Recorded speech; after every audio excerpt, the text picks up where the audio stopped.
Halo teman-teman semuanya. Sebelumnya yang saya hormati dosen pengampu MK Manajemen Konstruksi Mas Himalaya Bima Kenzo dan teman-teman semuanya dan rekan-rekan semuanya. Perkenalkan, nama saya Sudirman. Saya mahasiswa semester 5 dari Universitas Palatehan, jurusan Teknik Sipil. Baik teman-teman, kita di sini akan membahas tentang di pertemuan 3 kita akan membahas tentang fungsi dan tanggung jawab dari setiap unsur proyek ya teman-teman.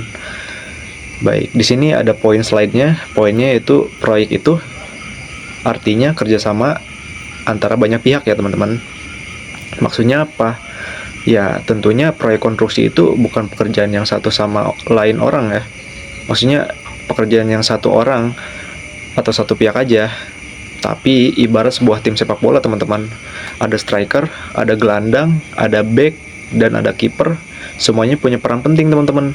Begitu juga dalam proyek ada owner, ada konsultan, ada kontraktor, ada subkontraktor, ada supplier.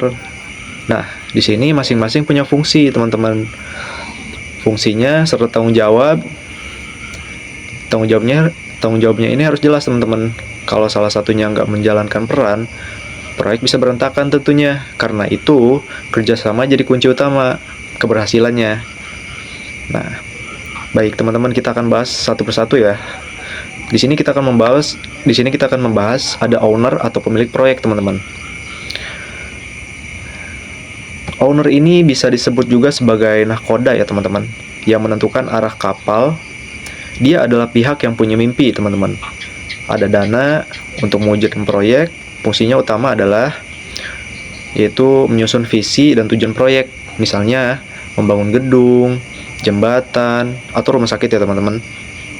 Selanjutnya, memilih pihak yang kompeten seperti konsultan perencana, seperti kita teknik sipil ya teman-teman, civil engineering, konsultan pengawas, kontraktor. Nah, selanjutnya memberi persetujuan terhadap apa teman-teman? Terhadap desain, terhadap biaya dan jadwal ya teman-teman. Itu tugas owner. Nah, owner juga punya tanggung jawab moral dan finansial. Kalau owner nggak jelas, semua tim di bawahnya bakal kebingungan teman-teman. Gitu ya teman-teman ya. Selanjutnya di sini saya akan mengajak teman-teman untuk membahas ada konsultan perencana di sini teman-teman. Nah, konsultan perencana adalah arsitek teman-teman. Nah, arsitek ini mereka yang mengubah ide owner menjadi desain nyata. Fungsi mereka antara lain, yang pertama membuat desain teknis, gambar kerja yang detail, menyusun RAB. RAB apa sih teman-teman? 1, 2, 3. Nah, RAB itu rencana anggaran biaya teman-teman ya, serta spesifikasi material. Selanjutnya menjamin desain sesuai dengan standar teknis, regulasi, dan kebutuhan pengguna. Nah, selanjutnya memberikan arahan teknis kepada kontraktor saat pelaksanaannya. Jadi, kalau owner ibarat sutradara, maka konsultan itu adalah penulis naskahnya. Gitu ya, teman-teman ya. Nah, selanjutnya di sini kita akan membahas tentang konsultan pengawas dan manajemen konstruksi atau MK. Apa sih itu, teman-teman? Jadi konsultan pengawas atau manajemen konstruksi adalah wasitnya, teman-teman. Misalnya ini teman-teman ya. Dalam sebuah proyek, mereka ada di lapangan. Jadi mereka tuh ada di lapangan ya teman-teman, untuk memastikan semua pekerjaan berjalan sesuai dengan aturan main. Fungsi mereka meliputi yang pertama itu mengawasi pekerjaan kontraktor agar sesuai dengan apa teman-teman? Yang pertama sesuai dengan kontrak, sesuai dengan spesifikasi, dan sesuai dengan jadwal teman-teman. Selanjutnya tugasnya itu mengevaluasi dan melaporkan progres ke owner teman-teman. Terus menjadi jembatan komunikasi antara owner dan kontraktor teman-teman, supaya nggak ada miskomunikasi. Nah, kalau ada kesalahan atau penyimpangan, MK atau manajemen konstruksi berhak menghentikan pekerjaan sementara. Jadi mereka ini benar-benar menjaga mutu dan disiplin di proyek. Gitu teman-teman ya. Selanjutnya kita akan membahas tentang, di sini ada poinnya yaitu kontraktor ya teman-teman. Kita akan membahas tentang kontraktor. Kontraktor apa sih teman-teman? Kontraktor adalah pemain inti teman-teman di lapangan. Mereka yang benar-benar membangun gedung, ya dibantu dengan pekerja-pekerja kuli ya teman-teman ya.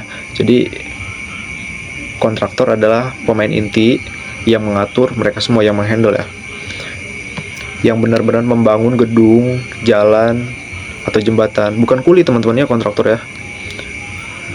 Fungsi utama antara lain, yang pertama menyediakan tenaga kerja. Nah itu tadi tenaga kerja, yang kedua material, dan yang ketiga peralatan yang sesuai dengan kebutuhan.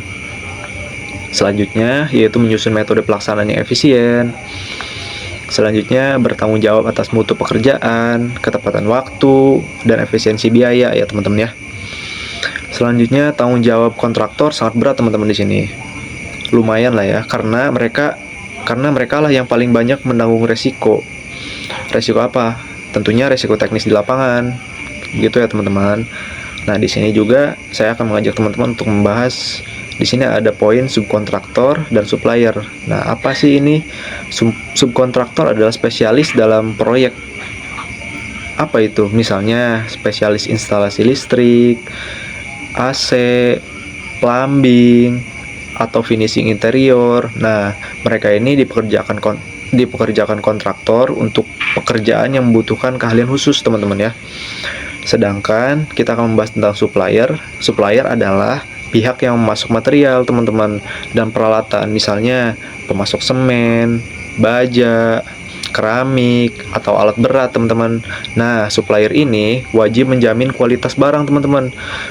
Kualitas barang yang sesuai dan spesifikasi yang tepat, dan mengirim tepat waktu, teman-teman, karena keterlambatan mereka bisa mengacaukan seluruh jadwal proyek, teman-teman ya. Nah, apa sih hubungan antar unsur ini, teman-teman? Antara owner, perencana, pengawas, kontraktor, subkontraktor, dan supplier. Semua unsur proyek saling berhubungan erat ya teman-teman. Owner menentukan tujuan, perencana membuat desain, pengawas mengontrol, kontraktor melaksanakan, dan subkontraktor serta supplier mendukung secara teknis.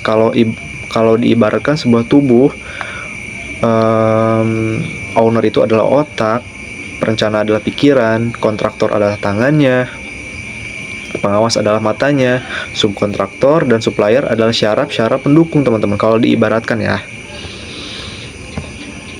Kalau salah satu nggak berfungsi, teman-teman, sudah pasti proyek ini pasti tidak akan lancar, teman-teman ya. Begitu teman-teman ya. Jadi kesimpulan ya teman-teman, fungsi dan tanggung jawab setiap unsur dalam proyek punya fungsi dan tanggung jawabnya, teman-teman. Tanggung jawab apa? Tanggung jawab yang spesifik dan nggak bisa ditukar-tukar.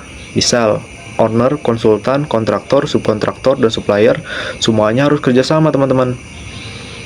Koordinasi dan komunikasi adalah fondasi utama agar proyek berjalan lancar, tepat waktu, tepat biaya, dan berkualitas tinggi tentunya. Jadi, kunci sukses proyek konstruksi bukan hanya ada pada teknologinya, tapi pada manajemen, tim, dan kolaborasi antar unsur proyek ya teman-teman. Jadi seperti itu ya teman-teman.